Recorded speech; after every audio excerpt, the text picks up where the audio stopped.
In what movie did you relate more with the antagonist? Hands down the Lego movie. The dad just wanted to enjoy his hobby in the basement to relax and get away from his stressful job and life. But his kid would not let things be and kept messing with his stuff. I get it, I have 2 small children. All I want is an hour to myself to do something, like garden or crochet, and they're in my face, breaking plant stems because they want to help repot or tangling my yarn as they help hold the ball. I felt for that man so much. Roy Batty in Blade Runner. Though you're supposed to, that's kind of the point. By the end of the movie, the robot antagonist has shown far more humanity and empathy than the human protagonist.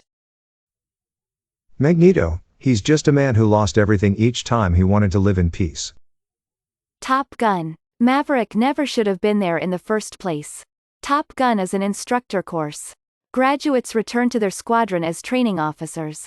A hotshot who doesn't follow the rules and flies dangerously is not going to be a good instructor. Iceman gets just as good results while obeying regulations and flying safely. He was a better Top Gun candidate and will make a better instructor. Not a movie, but Tom. Jerry is a dick and bully for the most part. Gordon Ramsay from Kitchen Nightmares. Tai Lung, all he wanted to do was to impress his adopted father. Tai Lung, you knew I was the Dragon Warrior.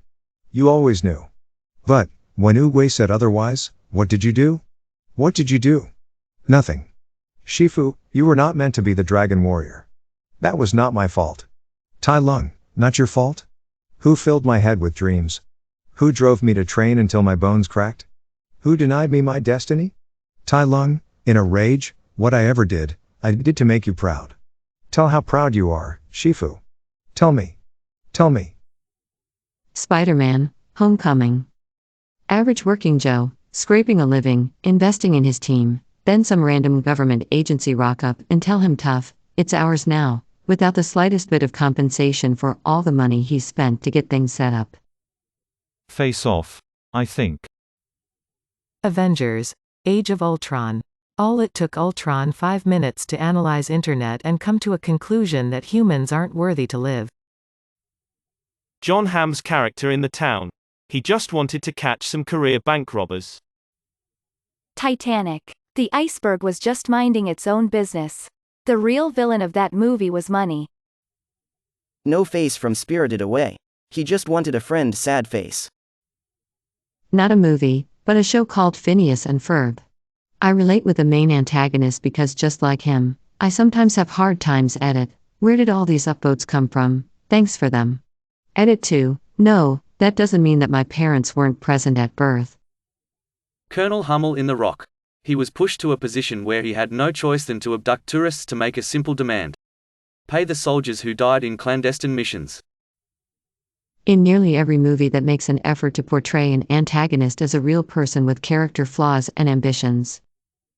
Hades from Disney's Hercules. He's just one whole mood and I am here for it. The principal in The Breakfast Club. When I was 13, he seemed like a bully and a jerk.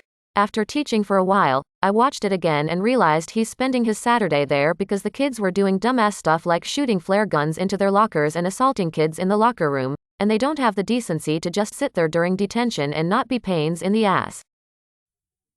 Heat, if you consider De Niro the antagonist in that film.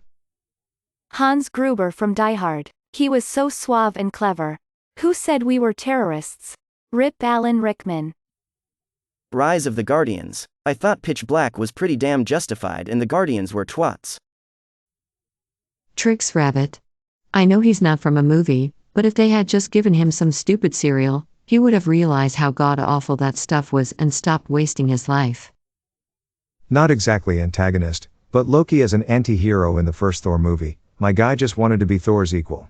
Being the younger sibling, I can relate. Harvey Dent, Two-Face, from The Dark Knight, believes that everything in this world comes out of chance and that some things or some people can be corrupt very easily.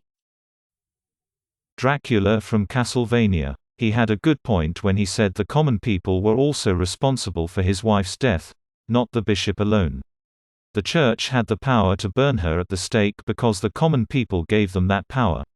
In fact, the majority of the population of Targo Vista were there cheering as she burned.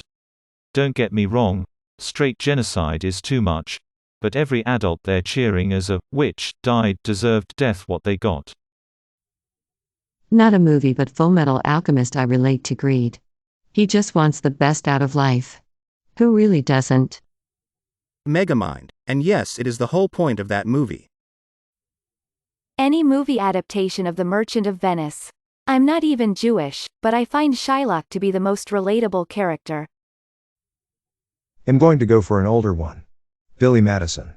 Probably because I knew some people like him, most of us probably did, some arrogant asshat given his life on a silver platter and throws it all away. Now all of a sudden he wants it all for none of the work required to achieve it. The antagonist was a douche, but he was qualified for the position and made it there through legitimate means. Maybe it's less me seeing eye to eye with the villain and more thinking that the hero shouldn't win.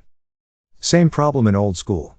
The protagonists cheated to win and were somehow angry they weren't allowed to win in a separate incident.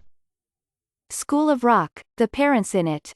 As a kid I didn't really get it, but it's 100% creepy AF for some middle-aged dude to pretend to be a teacher and get all the kids to join him in a band to play a gig.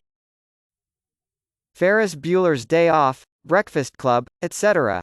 Pretty much any movie where the bad guy is just someone trying to do their job and kids breaking rules are depicted as the good guys. Stupid kids making life difficult. Jerks. I knew I was old when I realized Iceman is actually the good guy in Top Gun. Baroness Shredder in The Sound of Music just wants her fiancé and his kids to like her. She's not used to being around kids, or remotely domestic, and literally no one gives her a single break in this regard. She immediately walks into a situation where everyone hates her, her man prefers a younger woman, and her only confidant, Max, ends up preferring Maria. Georg does literally nothing to help, and heaps affection on Maria. She's the smartest person in the film, and knows what's up before anyone else. Then this woman classily exits so the man she loves can be with her rival. And people think she's a villain. I hate society. Ghostbusters. Their work is a violation of any number of environmental laws that are there for a reason. They could very well be a bigger threat than the ghosts they want to hunt. Walter Peck was right. That's some shady beep. Not a movie but a show, Breaking Bad. Walt is a bad guy, and in the later seasons Hank is the main antagonist, but I relate to Hank and his cause more. Kung Fu Panda. Syndrome from The Incredible. He wanted superpowers to be available to everyone, so superheroes wouldn't be in this special class all their own, responsible for saving the world all the time. He was trying to redistribute superpowers to the people so they could protect themselves instead, trying to make the world a better place. He just couldn't really accomplish it with the OG superheroes around to stop him. There's some heavy-handed political metaphors in that movie. Hook, Peter Pan. I felt sorry for Captain Hook having to deal with all those little beep, nothing more annoying than pesky kids sticking their noses in where it's not wanted. I blame the parents. Sid from Toy Story. That kid had some obvious problems because of his environment, and no one seemed to want to try to reach out to him or want to be friends with him. From the state of his house and the lack of any supervision, it seemed that his parental figures were kind of out of the picture and didn't put forth much effort either. If someone had tried to show some compassion or be his friend, he probably wouldn't have been as antagonistic or destructive. You'd think Woody of all toys would have known what makes a kid tick, but he probably scarred him for life by talking directly to him. He shows up in Toy Story 3 as a garbage man, so it's really kind of sad realizing that he never got into a better situation. Edit, yes, I know a garbage collector doesn't have a bad job and often gets paid well.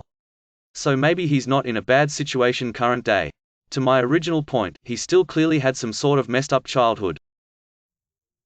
Magneto in the X-Men. If I were a mutant and treated the way mutants are treated in that universe, I can't say I'd be on the side of being diplomatic and pacifist. I react poorly to poor treatment. Phineas and Ferb. May your day be filled with joy and happiness. And please remember to like, share, and subscribe for more quality content every day.